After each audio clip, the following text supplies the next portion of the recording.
Tellement.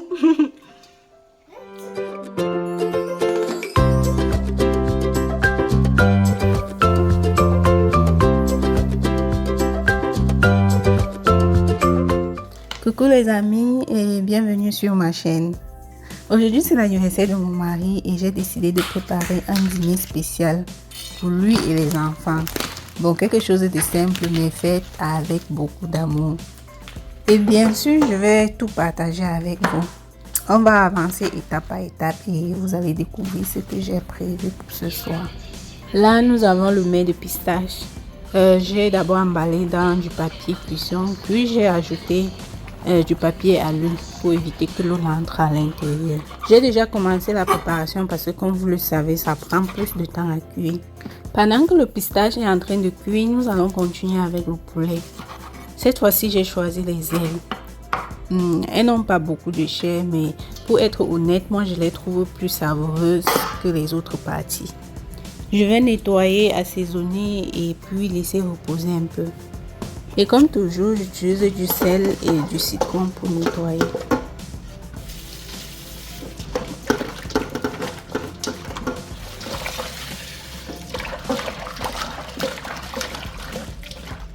Ensuite, on va passer à l'assaisonnement, que je n'ai pas compliqué d'ailleurs. Vous pouvez voir les noms des épices que j'ai utilisés sur l'écran.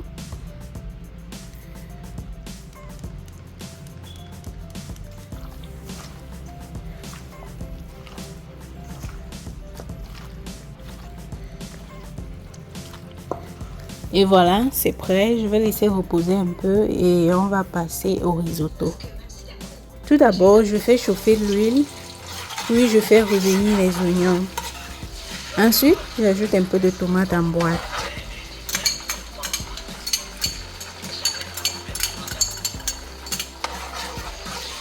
Du poireau.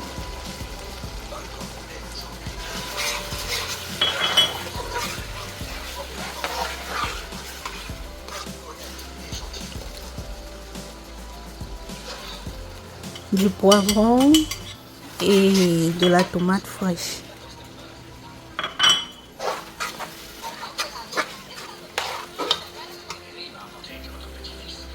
Ensuite, j'ajoute mes épices, 2 cubes d'assaisonnement et le mélange des légumes.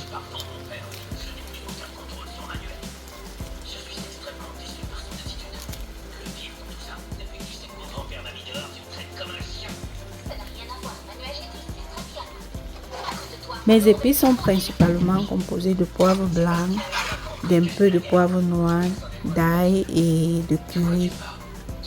Ensuite, on ajoute le riz dans le mélange. Le riz a déjà été pré-cuit, donc on va simplement le mélanger.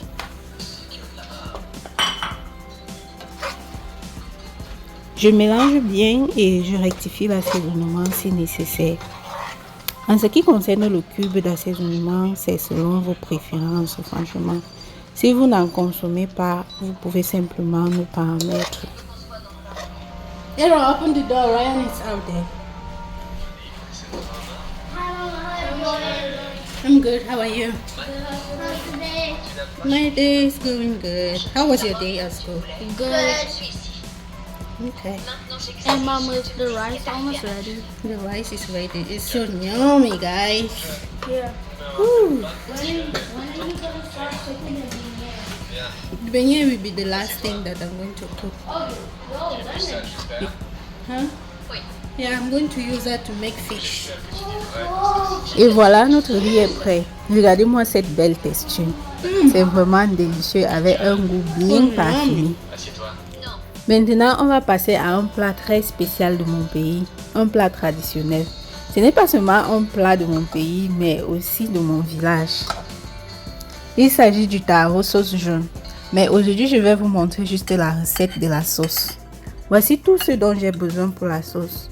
J'ai d'abord fait chauffer l'huile, puis j'ai laissé refroidir. La première chose à ajouter dans l'huile, c'est le sel gemme.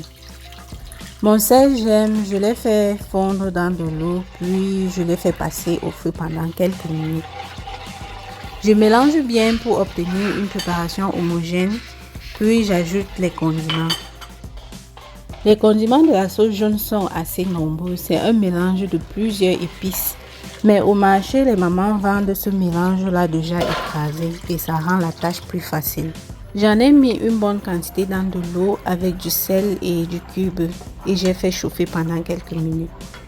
Je mélange bien, puis j'ajoute la viande. Les obstacles. Ce que j'ai mis après les condiments, c'est le bouillon dans lequel j'ai cuit la viande. Donc au lieu d'utiliser de l'eau simple, je préfère utiliser ce bouillon pour plus de goût.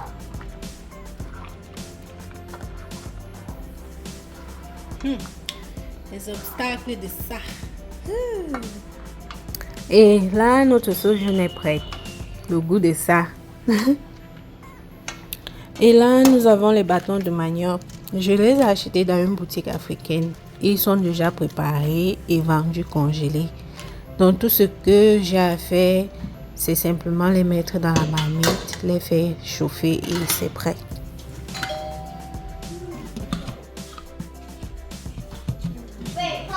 Maintenant, on passe à la friture. On va faire frire le poulet qu'on a assaisonné au début, mais je commence d'abord par les plantains.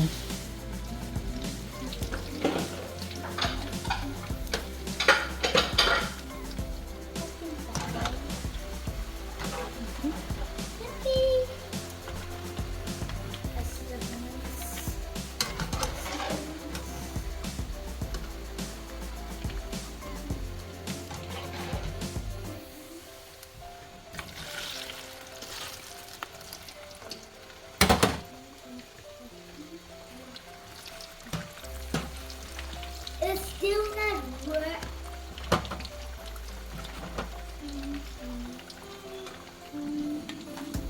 Oh, let's see the beignet. No, actually, I said bâton. Je goûte d'abord les plantains. Franchement, qui peut faire frire les plantains sans goûter? Que la personne lève le doigt. Il y a mon fils derrière moi. Il veut absolument apparaître dans la vidéo. Ensuite, je vais briser ce poisson au four. Mais je n'ai pas fumé les étapes. Ce sera pour une prochaine fois.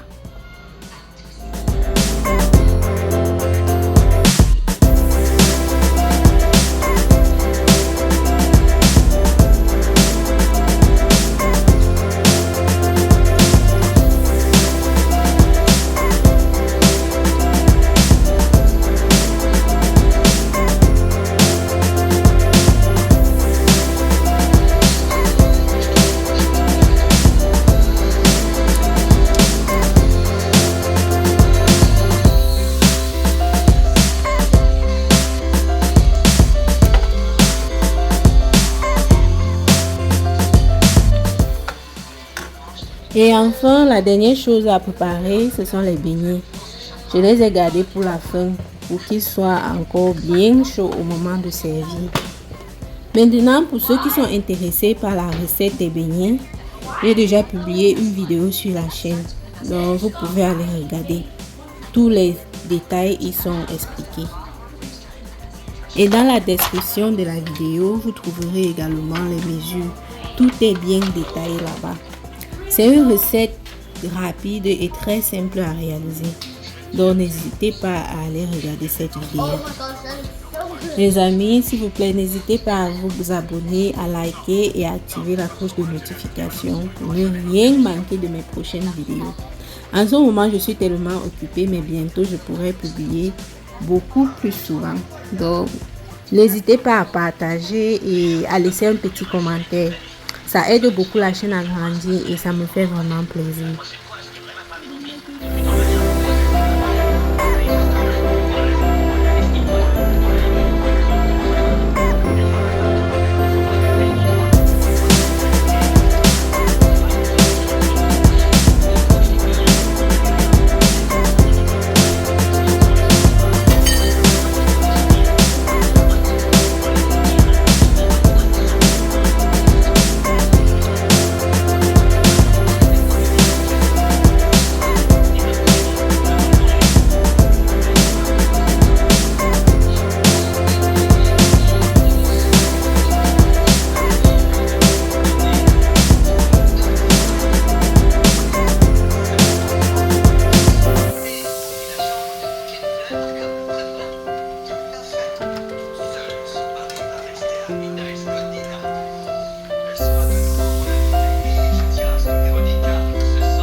Et voilà, nos beignets sont prêts.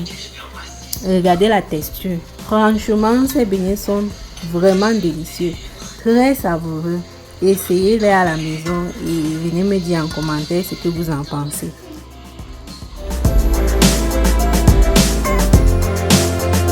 Et voilà, tout est prêt pour un bon repas en famille.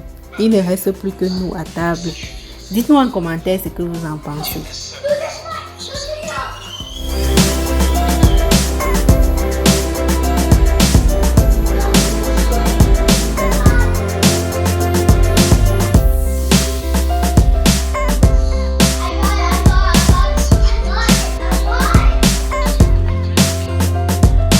Les amis, c'est tout pour cette vidéo. Merci d'avoir regardé et d'avoir passé ce moment avec moi. Comme je l'ai dit au début, n'oubliez pas de vous abonner, de liker, de partager et de laisser un commentaire. On se retrouve dans la prochaine vidéo. Merci et à bientôt. Bye. Chocolate cake! Chocolate cake! It's okay.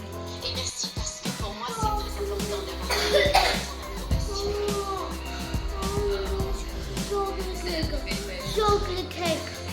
Oh my gosh. I want to eat that. You're going to eat it.